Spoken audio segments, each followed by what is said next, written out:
Hello, everyone. Good day. I hope you're all doing well today. I'm doing well as well. It's just that my face is a bit swollen. I just came from the dentist yesterday. I wasn't feeling well yesterday because of how bad it was, swollen it was, but now I think it's a bit okay now. Welcome to our reading and writing subject. Now, to give you a short background or description about this subject, reading and writing, or LNGE2 this time, this is actually connected to your previous lesson, the English for academic and professional purposes, or we call it as EAP. No? So many of the tasks that we did there depended on how well we could read and write, particularly documents for academic and professional purposes. And that is because the DepEd K-12 curriculum uses a spiral approach. So we return to the same skills every year, but we revisit or recall it in a more like deeper and a more advanced level. So in reading and writing skills, we are focusing on the foundation of everything that we do in academics and as well as in real life. And in this subject, we are not only, or it is not only about reading non-fictional stories, if that's what we can initially think of when we hear it, because it sounds too basic, maybe. And yes, of course, we may work with poems as examples, non-fictional materials to decode, articles, essays, research texts, materials, reports, and even professional documents. So these kinds of materials you will actually encounter beyond school. Now, and although I already know that you already possess these basic life skills, I'm talking about reading and writing, but I hope you would still recognize that maybe there are still certain techniques and strategies out there that would better level up your reading and writing skills. Okay, so let's start today's discussion with an intriguing question to get your minds working, maybe. So the question is, wait,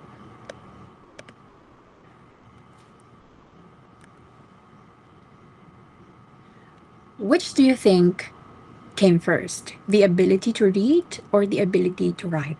So take a moment to think about it. I'll give you 10 seconds.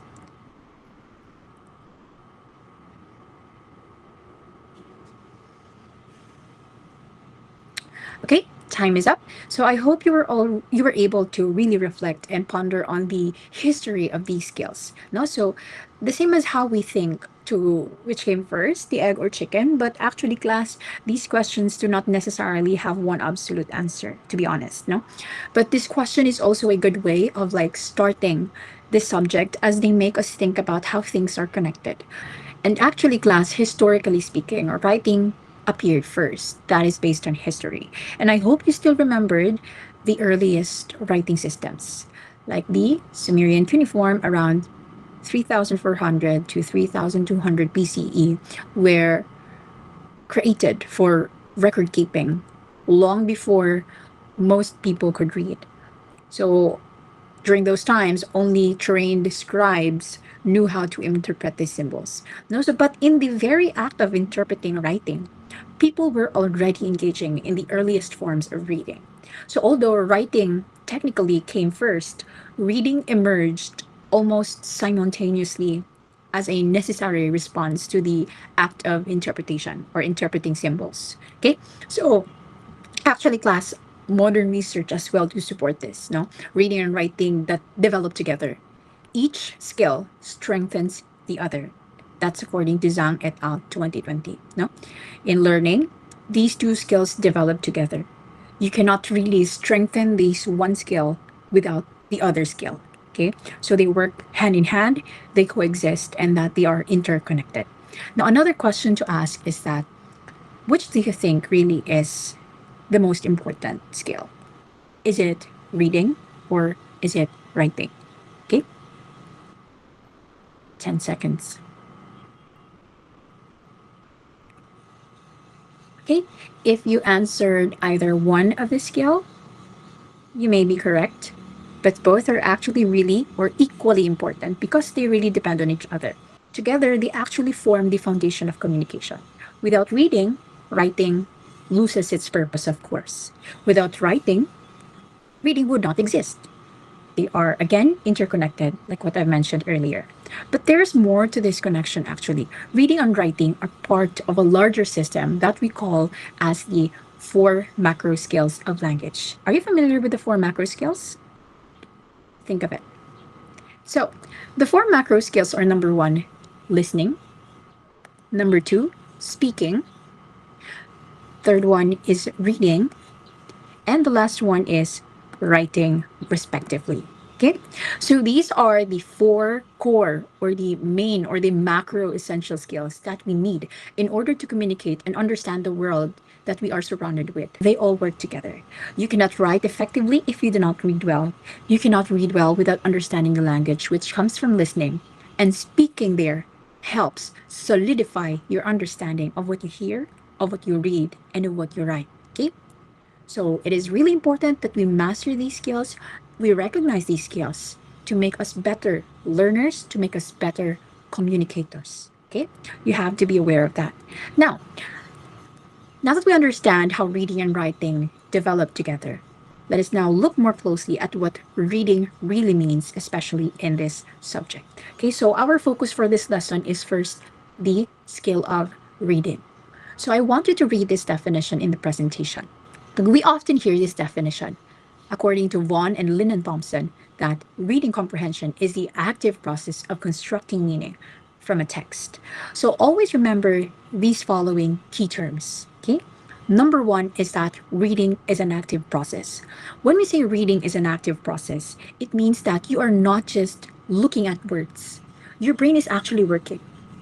And in the process of reading, active reading, you are predicting, you are connecting, you are questioning, constantly questioning yourself and making sense of what you see. It's metacognition when you read. You think about how you think.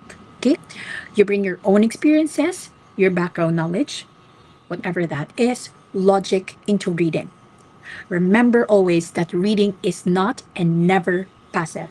Next is constructing. Constructing means you build understanding from the text, the way you build something piece by piece. So always remember, class, that meaning is not already complete. It's not automatic. That you create it by interpreting that words, ideas, and clues in the text. And also take note of this, that different readers may build different meanings based on their knowledge and their experiences. So this is also what we have emphasized in your oral communication subject, that the nature of communication is that meaning is individually constructed.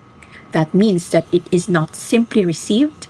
There is no single absolute meaning, but instead it is individually constructed depending on which background we are coming from or what experiences have we experienced. Okay?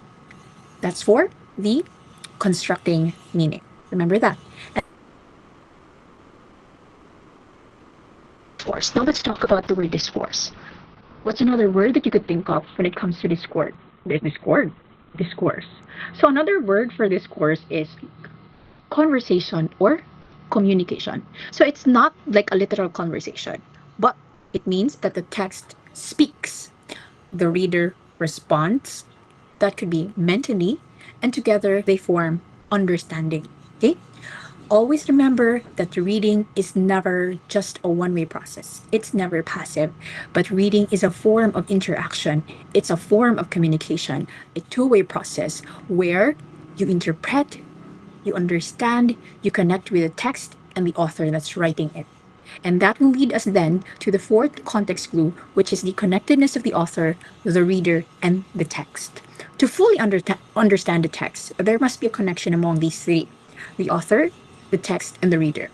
The author creates the message, of course. The author chooses the words, the tone, the theme, the style, the purpose. The text, of course, carries the message. The text here bridges or acts as the bridge between the author and the reader. And the reader interprets that message. The reader brings their own personal experience, their prior knowledge, their emotions, and thinking to understand the text. Okay? Always go back to oral communication to make sense of this. Okay? I hope you still learned something from the past. So for comprehension to happen, all three must work together. If one part is missing or if one part is weak, the meaning therefore becomes unclear. Okay? Next is, according to Lapp and Flood in 1978, that reading involves two main processes. The first one is decoding, and is what I always emphasize, that we do not just look at the text or the letters, but we actually try to make sense of it by breaking it down into smaller parts, breaking down the symbols, we dissect them, and we figure out how each part works. The second is comprehension, which is understanding the meaning behind those words. This is where you connect the text to your own knowledge, to your own experiences, and to your own way of thinking. You make inferences and you interpret the author's message. So, in short, both decoding and comprehension are the most essential for effective reading. Okay? So, now that we've had a short overview and background of what reading and writing is, why it's important, let's now move on to something that is more practical. Okay? The reading strategies. So these are the techniques that we often overlook. Or maybe we have been doing them without even realizing how helpful they are or how they have been helping us when it comes to reading. Okay? So first, before diving into the details of a text, it is important that we get an overall idea of the main point. So here we have getting an overview of the main text of the text. That's the first part. So to do this, we use three strategies: previewing, skimming, and scanning. Familiar. Okay? Always remember that. Recall what you have learned from the past. And next is, once we have that overview, we move on to understanding the details more deeply by using the context clues, such as synonyms, antonyms, definitions, and examples. And finally, we consider denotation and connotation, which helps us to understand not just the literal meaning of the words, but also the feelings, the ideas, or the associations that we carry or that we embed for each word. Okay? Remember that a meaning or a word could mean differently. Okay? Now let's start with previewing. So when we talk about previewing class, just remember the words familiar, familiarize, or familiarizing. Basically, what it means is that when you first see a text, we do not like magically understand everything right away, especially if it's something that is totally new or is something that is very unfamiliar. And that is something that is normal. We all go through it. We all go through that stage in reading, scientifically speaking. So when we come across a material that has a text that we do not know anything about it yet, the first thing we actually do is we look over the text and get a sense of it. Do I know this topic already? Have I read this before? Remember, we have not read the text fully yet. We preview it first. We scan through it quickly. We try to notice some words or some terms that we already recognize. And then that's when we start to familiarize ourselves with what we are about to read. Okay? So this is actually something that is very important in reading. Have you ever experienced class nga? You are just staring at the text for a few words. You are getting a general sense. And then you go back to read it more carefully this time. And that is exactly what previewing is. You are preparing yourself, familiarizing yourself, so that when you read fully, you understand better, you understand faster. Okay? Next is, after previewing, is we have skimming. This has already been discussed in your EAP subject.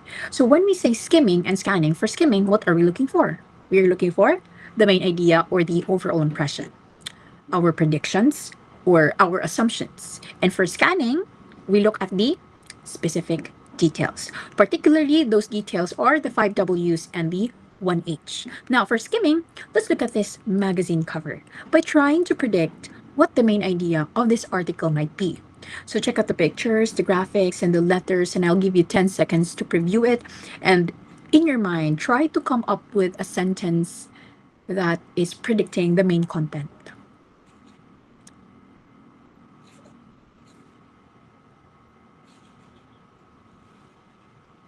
So here's what we see. A Filipino child in a school uniform carrying a school bag, holding onto a small floating material to cross a flooded river, maybe. And I believe that one thing that you notice quickly is the largest text that says, "Mom, sorry, I'm late." Now, on the surface, it might just seem like a story about being late to school. But if we think deeply, the image actually tells us a story about the realities of the Philippine education system. It could also mean or reflect socioeconomic struggles, like how poverty affect a child's ability to attend school safely. Or also, it may also hint a larger societal issue that could maybe governmental infrastructure problems, neglect, or corruption, systemic corruption, whatever that is in relation to government and politics. And that's just simply what skimming is about. We have not even fully read the following pages or the full content, but we already have the assumptions and expectations in our minds.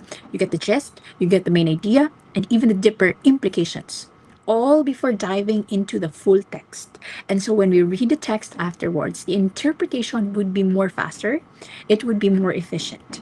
So you see, even in this like simple activity, it is already a very essential strategy in reading. And you actually do this most of the time. It's just that it has a more technical term that is used for it, and that is skimming. So you just have to recognize that it's there and that you make use of it anytime for smart and efficient reading. Okay. Another example is I want you to look at this page from a novel. It's very lengthy, but it has a highlighted quote that is flushed right with a distinct for style and size that says dreams are but sea foams.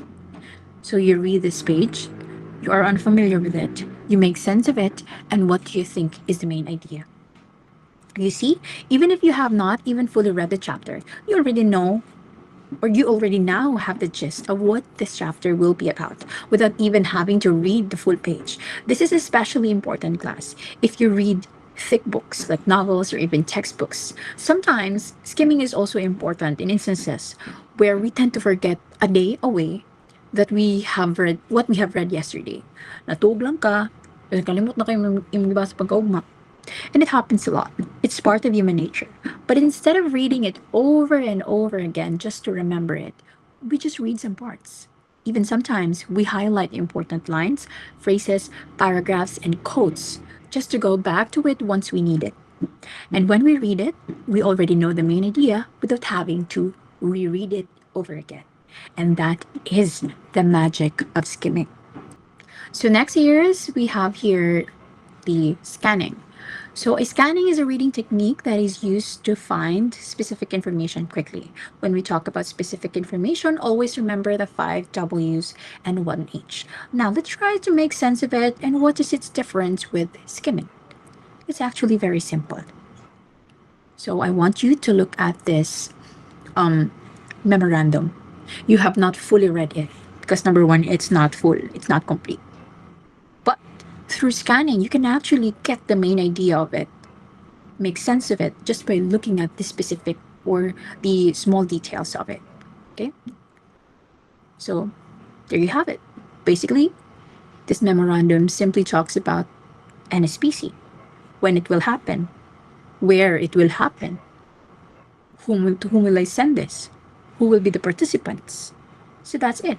Sometimes it is also necessary when you become professionals in the future, you have to like have this ability or competence when it comes to reading documents, lengthy documents, very technical documents, reports. You have to have that sharp eye movement in reading these materials. Another one, what is this about? 5 W's and 1 H. What is it about? Emergency meeting. When will this happen? November 8, 2019 at 8 a.m. Where? Division Conference Hall. And then that's it. That's basically what scanning is. Okay? Now that we're done with getting the overview of the text, let us now talk about the context clues.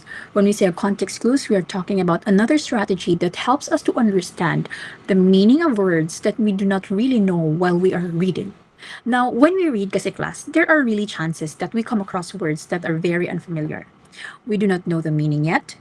Even I, as a teacher, there are still words that I have not encountered yet.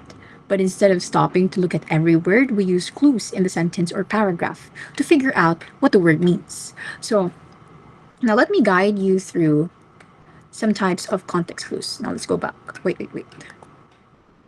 So we have here synonyms, antonyms, definition, and last one is the denotation and connotation.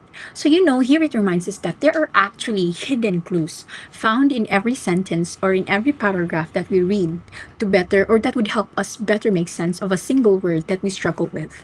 Okay, so starting off with the synonym. So when we say synonym, class, it's very simple. It's about the word or a phrase that means exactly, or if not exact, then nearly the same as the other word. So for example here, the word shut is a synonym of close. So let's try to look at an example. This machine has a tendency to develop excessive and unpleasant audio. symptoms when operating at elevated temperature.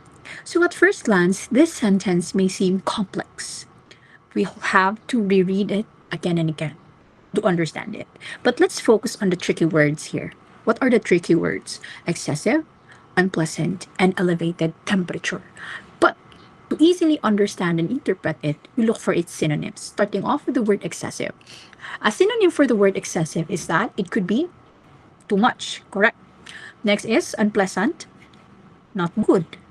Synonym for elevated temperature, elevated, elevator. It could be high, or simply we are referring to high temperature, init.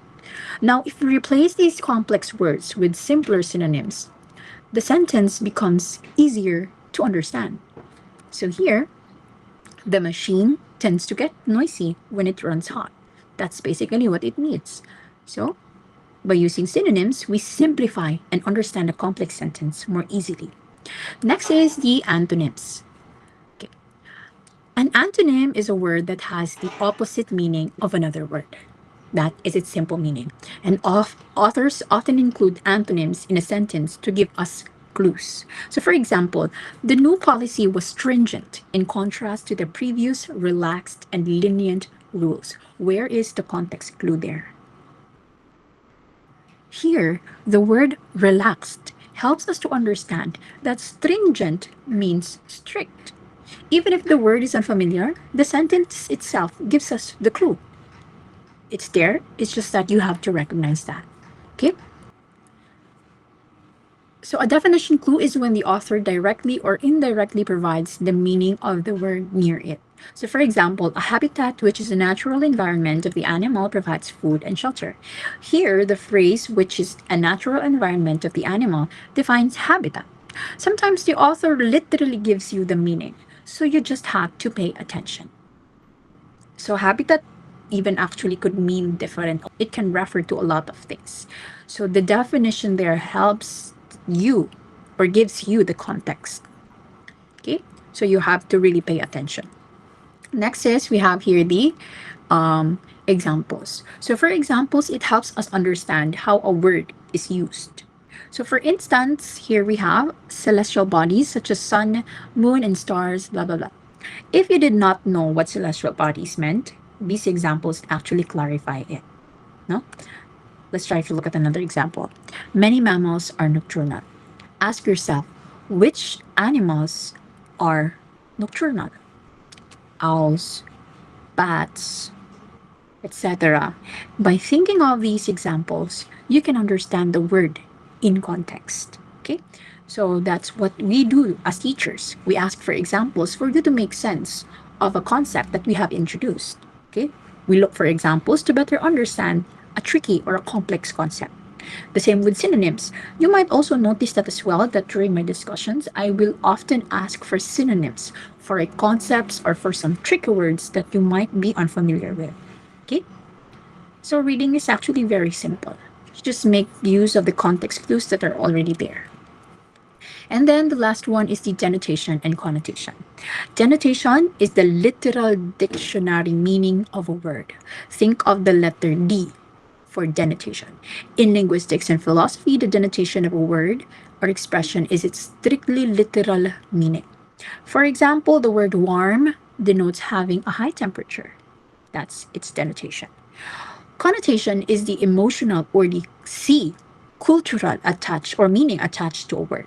So for example, class, let's look at this symbol. We have here a rose, but what does this rose mean to you? It could mean differently. Number one meaning of it is its denotative meaning, that a rose denotes a type of plant, a type of flower that grows out from the soil. Its connotative meaning is that a rose can connote love, passion, or affection, depending on the context, like on Valentine's Day or anniversary. So that's everything about this our discussion. Okay. Remember that there are always hidden hints that in the sentences, even in the paragraphs, that actually will really help you understand difficult words. You won't have to like just use synonyms, antonyms, definitions, examples, denotation, and connotation to make your reading much more easier and much more meaningful. So that is for our lesson today, and I hope you learned something new. And just a reminder that Monday we'll have our post test for lesson one. Okay, and for UMS A, I will be posting an announcement about your journal because I believe you are the only section that I have not informed yet about the journal requirement. Okay, so that's it. Goodbye, everyone, and thank you so much. Bye.